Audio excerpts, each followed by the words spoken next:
Hello बंधुসকল नमस्कार। आज मैं भिडिओटले आपनालोকক स्वागतम जनाइছো। আজি আহক অকমান आपनालोकले আকৌ মই কিছু পইণ্ট লৈ আহিছো। আহক আমি জীৱনত জীয়াই থাকিবলৈ হলে আমি কেইটামান কথা মানি চলিব লাগিব। সেই কথাকেইটা কি কিনো বাৰু আহকচোন তাৰ ওপৰতে। ফাৰ্ষ্ট নম্বৰটো হৈছে নিজকে আমি বহুত ভাল পাব লাগিব। নিজক আমি বহুত মৰম কৰিব লাগিব। নাম্বাৰ 1 জাস্ট নাম্বাৰ 2 হৈছে নিজক সময় দিয়ক। নিজক নিজে বুজক। বুজি পাইছে চাগে? নিজক সময় দিয়ক, নিজক বুজক। নাম্বাৰ 3 তে হৈছে টকা উপাৰ্জন কৰিবলৈ শিকক। এইটো একদম ডাঙৰ পইণ্টে শুনক। টকা উপাৰ্জন কৰিবলৈ শিকক। অযথা চিন্তাবোৰ এৰি দিয়ক। আনন্দ মনেৰে হাঁহি ধেমালিৰে থাকক। আমিতো মানুহৰ জীৱনত আমাৰ চিন্তা থাকিবই, কিন্তু অতিৰিক্ত চিন্তা নকৰিব। হাঁহি ধেমালিৰে ফূৰ্তিৰে মনৰে আনন্দ মনেৰে থাকিবলৈ লওক। তাৰপিছত কৈছে শুনক মায়া ত্যাগ কৰক। তাৰপিছৰ পইণ্টটো হৈছে মায়া ত্যাগ কৰক। মায়া আমি ত্যাগ কৰিবই লাগিব। অতিৰিক্ত আশা কৰা বন্ধ কৰক। সাংঘাতিক ধুনীয়া পইণ্ট। অতিৰিক্ত আশা কৰা বন্ধ কৰক। তাৰপিছৰখিনি হৈছে ভগৱন্তই এটা কথা কৈছে যে কৰ্ম কৰি যোৱা, ফলটো মই নিশ্চয় দিম। পৃথিৱীলৈ পঠাইছোঁ যেতিয়া কৰ্ম কৰিবই লাগিব। এইষাৰ কথা স্বয়ং ভগৱন্তৰ। ভগৱন্তই এইটো প্ৰায় এই কথাটা আমি প্ৰায় পাইছোঁ ন? সকলোৱে জানো কথাষাৰ, কৰ্ম কৰি যোৱা ফলটো মই দিম। পৃথিৱীলৈ পঠাইছোঁ যেতিয়া তোমালোকে কৰ্ম কৰিবই লাগিব। সাংঘাতিক ধুনীয়া পইণ্ট। তাৰপিছৰখিনি কৈছে শুনিব দেই। আচলতে আমাৰ মানুহৰ নিজা বুলিবলৈ একোৱেই নাই। আমি কিহক লৈ বাৰু আমি ইমান গৰ্ব কৰোঁ? কিহক লৈ বাৰু আমি অহংকাৰ অভিভূত হৈ যাওঁ?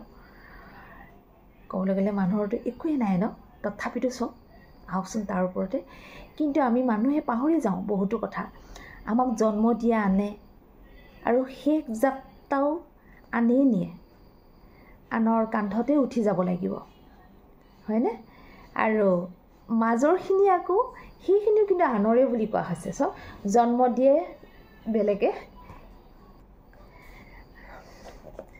ইয়াত এটা কথা কোৱা হৈছে আমাকতো শেষ যাত্ৰাওতো আনেই নিয়ে। আনৰ কান্ধতে আমি উঠি যাবলগীয়া হয় ন? আৰু মাজৰখিনিও আনেই দিয়ে।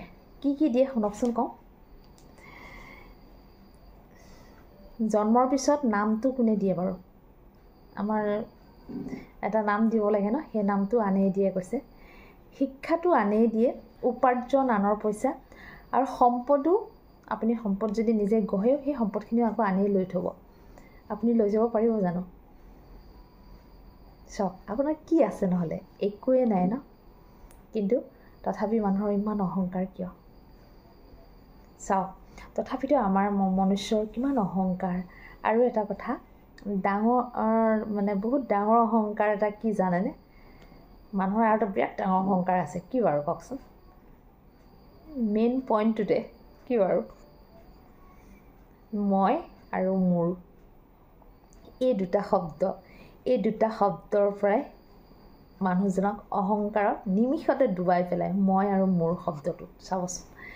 কিবা এটা হ'লে কয় মই কৰিছোঁ, মই দিম, মই আমুক, মই তমুক ন? আৰু এটা কি কয় মোৰ শব্দটোত কয় কি মোৰ হয় এইটো। মোৰ প্ৰতিটো শব্দত মোৰ কৰি কয় মই মোৰ নিজৰ কাৰণে কৰিম, মই মোৰ নিজৰ কাৰণে কৰিম, মই মোৰ নিজৰ কাৰণে কৰিছোঁ, মই ঘটিছোঁ, মই দিম তোমাক, মই খুৱাইছোঁ। চব প্ৰতিটো বস্তুতে মই শব্দটো আহি গৈছে। আৰু মোৰ শব্দটো আহিছে মোৰ গাড়ী, মোৰ ঘৰ, মোৰ সম্পদ। চাওকচোন কিমান এটা কথা মই এইখিনিতে কম ৰখিব দেই, শুনাই লওঁ আগতে। সেই তেনেকৈ মই আৰু মোৰ শব্দটো আচলতে এক প্ৰকাৰে অহংকাৰ গৰ্ব কৰাত বহুতো অৰিহণা যোগাইছে। আৰু এটা কথা ক'ব বিচাৰিছোঁ, আমি প্ৰায় কথাতে মই বা মোৰ এই শব্দটো আমি প্ৰয়োগ কৰিবই লাগিব। ভাল হেৰিটোতো আমি কৰিবই লাগিব। যদি সোধে তুমি কোন স্কুলত পঢ়ি আছা বা তুমি কোন স্কুলত কৰা, তেতিয়াতো আমি ক'বই লাগিব।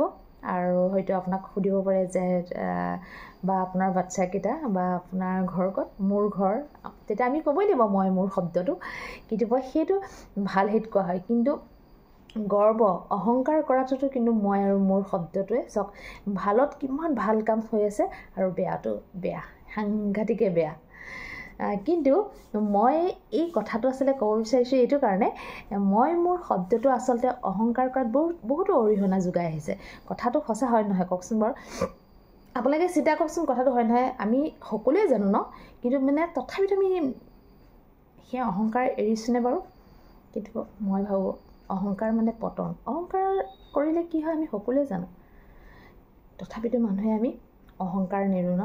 কিন্তু এটা কথা ক'ব বিচাৰিছোঁ, মানুহৰ জীৱনটো দুদিনীয়া, সেইকাৰণে মই ভাবোঁ অহংকাৰ কৰি একো লাভ নাই, অহংকাৰ নকৰিব। অহংকাৰটোৱে আচলতে এটা কথাই মনত ৰাখিব, যদি কেতিয়াবা মনত অহংকাৰ হেৰিটো আহেও, ভাবিব যে অহংকাৰ মানে পতন, অহংকাৰ মানে মোৰ মৃত্যুটো আমি এদিন এনেও হ'ম। কিন্তু মই সেইটো ক'বলৈ যোৱা নাই, অহংকাৰ যোনে কৰে নহয় তাৰ বহুত তৎক্ষণাত বহুত ওচৰলৈ আহি যায় মানে পতনটো। তাৰপিছৰ কথাটো শুনিব দেই। আৰু এটা ধুনীয়া পইণ্ট হৈছে কি, মানুহে বিচাৰিলে যদি সকলো পাহৰি যাব পাৰে তেনেহ'লে স্মৃতিৰ কোনো মূল্যই নাথাকিব। এইটো এটা সাংঘাতিক ধুনীয়া পইণ্ট।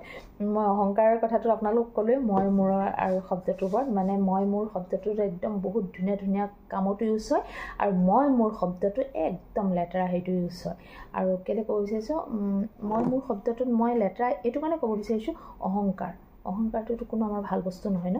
অহংকাৰে আমাক অতি সোনকালে পতনৰ ফালে ঢাল খুৱায়। সেইকাৰণে এটা কথাই ক'ব বিচাৰিছোঁ, অহংকাৰ নকৰিব, অহংকাৰৰ পৰা নিজক সদায় বচাই ৰাখক। তাৰপিছত পইণ্টটো আপোনালোকে এইমাত্ৰ ক'লোৱে, মানুহে বিচাৰিলে যদি সকলো পাহৰি যাব পাৰে তেনেহ'লে স্মৃতিৰ কোনো মূল্যই নাথাকিব। সেইটোতো হয়েই। তাৰপিছতো হৈছে দুখ মানুহৰ জীৱনত থাকিবই, সেয়ে সুযোগ পালে নিজক হাঁহি ধেমালি আৰু আনন্দত ৰখা দৰকাৰ। দুখটোতো মই কৈছোঁ নহয়, দুখটোতো এটা মানে আৰু হেৰি হিচাপে থাকিবই মানুহৰ জীৱনত। সেইকাৰণে ক'ৰবাত যদি হাঁহিব পাৰে, ক'ত ফূৰ্তি কৰিব পাৰে, ক'ত ধেমালি কৰিবলৈ মানে হেৰি পায়, কৰিব লাগে, খুব কৰিব লাগে। ক'ৰবাত নাচিব মন গৈছে, ক'ৰবাত যদি নাচাৰ হেৰি হৈ আছে, নাচি দিয়ক ধুনীয়াকৈ। ক'ত গান গাব বিচাৰিছে, ক'ত গান হেৰি হৈ আছে, আপোনাক কোনোবাই কৈছে গাই দিয়ক। মই মানে এইটোৱে ক'ব বিচাৰিছোঁ, মানে জীৱনটো হাঁহি ধেমালিৰে আনন্দৰে মানে ৰখাটো বহুত দৰকাৰী। তাৰপিছৰ পইণ্টটো হৈছে শুনিব দেই, ঘৰৰ মানুহে যেনেকৈ আজি মানে পইণ্টকেইটা মই অকণমান হেৰিকৈ লৈ আহিছোঁ, শুনকচোন। ঘৰৰ মানুহে যেনেকৈ আমাৰ আপোন, মানে ঘৰৰ মানুহটো আমাৰ নিজৰ হয়, আপোন ন, তেনেকৈ বহুত মৰমৰ। তেনেদৰে যদি ঘৰৰ মানুহে ঘৰৰ মানুহৰ লগত শত্ৰুতা কৰে তেতিয়া কি হ'ব পাৰে কওকচোন? কি হ'ব জানেনে? তাৰ নিচিনা আৰু বোলে দ্বিতীয়টো বিষাক্ত শত্ৰু আৰু নোলাবই, যদি ঘৰৰ মানুহে ঘৰৰ মানুহৰ লগত শত্ৰুতা কৰে। আমি প্ৰায় সকলোৱে দেখা পাওঁ বেলেগৰ লগত শত্ৰুতা আচলতে বহুত কম থাকে। চাবচোন, বেলেগ মানুহৰ লগত শত্ৰুতা কম থাকে, কিন্তু শত্ৰুতা বেছি থাকে নিজৰ ঘৰৰ মানুহৰ লগতে। সেইকাৰণে সাৱধানে আমি এইটো কথা কোৱা হৈছে আচলতে, জীৱনত আমি নিজৰ ঘৰৰ মানুহৰ লগতো মানে আপোন মানুহৰ লগতো বহুত সাৱধানে আগবাঢ়ি মানে চলিব লাগিব। আৰু এটা কৈছে মনত ৰাখিব, আনক পৰিৱৰ্তন কৰিব নাযাব কেতিয়াও।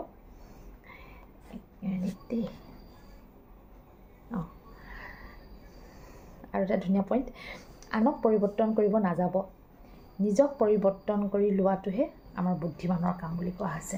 সেইটো আমি সকলোৱে জানো ন। তাৰপিছৰ পইণ্টখিনি হৈছে শুনিব দেই, জীৱনত নিজৰ মূল্য বুজিবলৈ চেষ্টা কৰিব, যাৰ পৰা আপুনি মানসিক শান্তি আশা কৰিব। এইটো একদম সাংঘাতিক ধুনীয়া পইণ্ট শুনিব দেই। জীৱনত নিজৰ মূল্য বুজিবলৈ চেষ্টা কৰিব, যাৰ পৰা আপুনি মানসিক শান্তি আশা কৰিব। কিন্তু এটা সময়ত আপোনাক মানসিক কষ্ট দিবও পাৰে, যাৰ পৰা আপুনি আশা কৰে নহয়, তেওঁ কিন্তু আপোনাক মানসিক কষ্ট দিবও পাৰে বুলি কোৱা হৈছে ইয়াত, কিন্তু দিয়ে। আমি বহুতে দেখিছোঁ ন, দিয়ে। যোনে বহুত চাবচোন, যাক লৈ ইমান শান্তি, কিন্তু তেওঁৰ কাৰণে পিছত অশান্তি হয়। সেয়েহে কাৰোবাক অভ্যাসগত মানে বনাবলৈ নিবিচাৰিব, একদম সাংঘাতিক ধুনীয়া পইণ্ট আকৌ এবাৰ কৈ দিছোঁ জীৱনত নিজৰ মূল্য বুজিবলৈ চেষ্টা কৰিব যাৰ পৰা আপুনি মানসিক শান্তি আশা কৰিব তেওঁ এটা সময়ত আপোনাক মানসিক কষ্ট দিবও পাৰে সেয়েহে কাৰোবাক অভ্যাসগত বনাবলৈ নিবিচাৰিব জীৱনটো আমাৰ বহুত সুন্দৰ নিজৰ বাবে জীয়াই থাকক নিজৰ মৰম কৰক নিজক ধুনীয়াকৈ ৰাখক নিজক সদায় সময় দিয়ক এয়াই আছিল আজি মোৰ ভিডিঅ'টোত আচলতে এই পইণ্টকেইটা আচলতে মই এটা কথাই ক'ব বিচাৰিছোঁ আৰু অকণমান কৈ দিওঁ বাৰু শত্ৰুতা মানুহৰ মেইন এটা হৈছে নিজৰ আপোন মানুহে শত্ৰুতা কৰে নিজৰ ঘৰৰ মানুহৰ লগত থাকি কিন্তু সেইকাৰণে খুব সাৱধানে হ'ব ঘৰৰ মানুহ যেতিয়া আপোনাৰ শত্ৰু হৈ যায় নহয় তাৰ নিচিনা আৰু বিষাক্ত মানে তাতকৈ ইমানেই সেই শত্ৰুটো ইমান বিষাক্ত হৈ পৰে নহয় আৰু ইয়াত কোৱা হৈছে ন তেনেকুৱা দ্বিতীয় বিষাক্ত আৰু মানে হেৰি নোলাবই সেইকাৰণে সাৱধানে চলিব তাৰপিছত আৰু এটা পইণ্ট কৈছিলোঁ আপোনালোকক এইটো মই আৰু মোৰ শব্দটোৰ ওপৰত কৈ আহিছোঁ মই মোৰ শব্দটোত তেনেকুৱা অহংকাৰ কেতিয়াও নকৰিব মানুহে পাহৰি যায় আচলতে কিন্তু মই ভাবোঁ সেই ফূৰ্তিটো যে লয় সেই অহংকাৰটো যে কয় মই আমুক মোৰ তমুক নাই নল'ব সেই অকণমান ফূৰ্তিয়ে